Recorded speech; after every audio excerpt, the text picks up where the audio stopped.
Give me my life back, Carlos snarled. What are you talking about? How did I take your life? Alexander questioned, wondering what the idiot was talking about. Well, when I was in the orphanage, you were in the arms of my to-be family. I should have been part of that family, but no, you had to cry at that very moment and everything got ruined for me. Do you remember? Carlos said, studying his face, confusion evident on it. Of course you don't remember. Always the one that has to get attention from everybody else, never considering people like me, he screamed. I don't understand what you're saying. When was this? Alexander inquired again, hoping to get a clearer response. He was hearing this for the very first time. Nobody had ever told him this before. All your wealth is supposed to be mine. Everything. I'm supposed to be enjoying some part of it too. So you think I'll sit back and watch you enjoy it all, including that beautiful wife of yours? Never. Carlos, whatever your story is, can you not see the bigger picture? It's too late now. It's too late for you. There's nothing you can do to change it. Your life has already been apportioned to you. You're doing well. I wonder why you are so jealous. You'd better accept your life as it is because you have no choice. There is no rewind button you can press, Alexander said and turned to his men. Get him talking. I want to know what he did to Carol. Alexander walked out of the place. The thoughts waited in his mind and they were too heavy bear. It was too heavy for him to bear.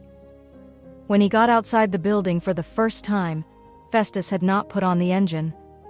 From where he stood he could see that Festus was not ready. Festus! He shouted. As soon as his driver heard his voice, he immediately turned on the engine. He opened the car and slid in. Home, he ordered, and instantly Festus began to drive. So how did that happen that I didn't know? Who would tell me the truth? I can't really believe anything. No wonder he could call my women and tell them that I was a no-show. Anyway, I'll leave him to himself. He thinks he will play this card, the same card he played the first time. Unfortunately for him, he will never succeed, Alexander vowed to himself. Not long after, they arrived home. He went up the elevator to their room. He turned around. Cordelia! He shouted. In an instant, Cordelia appeared. Oh. Where is Mrs. Prescott? He asked. Sir, she is with me in the kitchen, Cordelia responded. In the kitchen? What is Mrs. Prescott doing in the kitchen? He said, his eyes flaring up slightly. No, sir, nothing. She's just sitting down in the kitchen. She told me she didn't want to be alone in the bedroom, so she's just sitting down. I'm the one doing everything, Cordelia tried to explain. Good. Let's go, Alexander said, and Cordelia led the way into the kitchen. Yeah, I'm back, he said, standing at the door.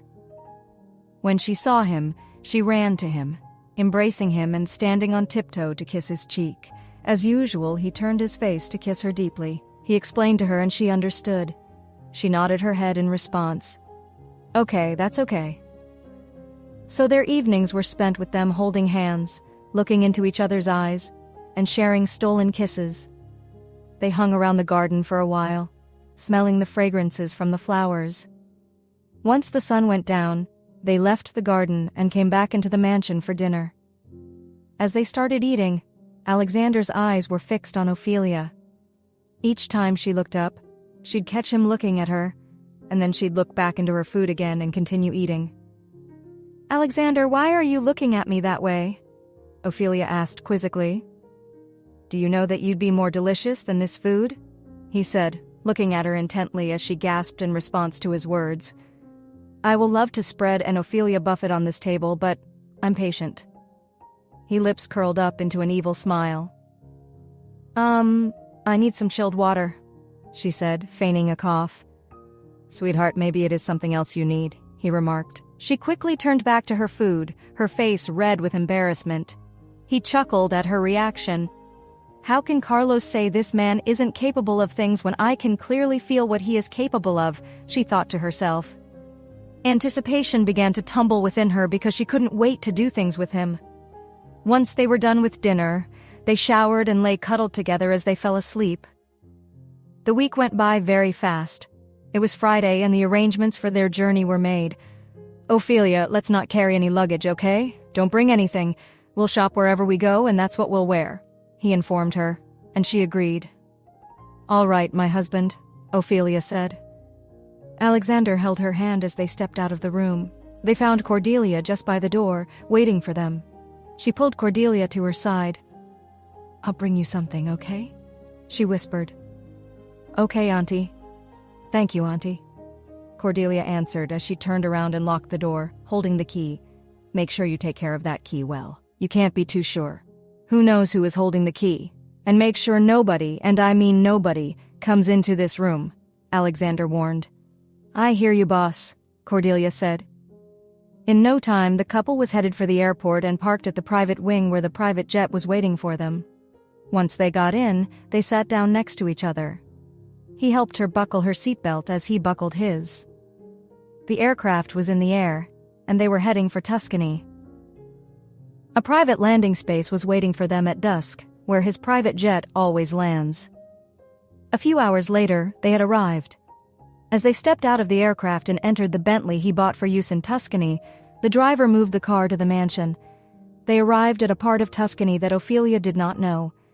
She looked around from left to right and looked at her husband. I thought we were going to the vineyard. I thought that we would be staying there, she inquired. No, the vineyard is where the family stays.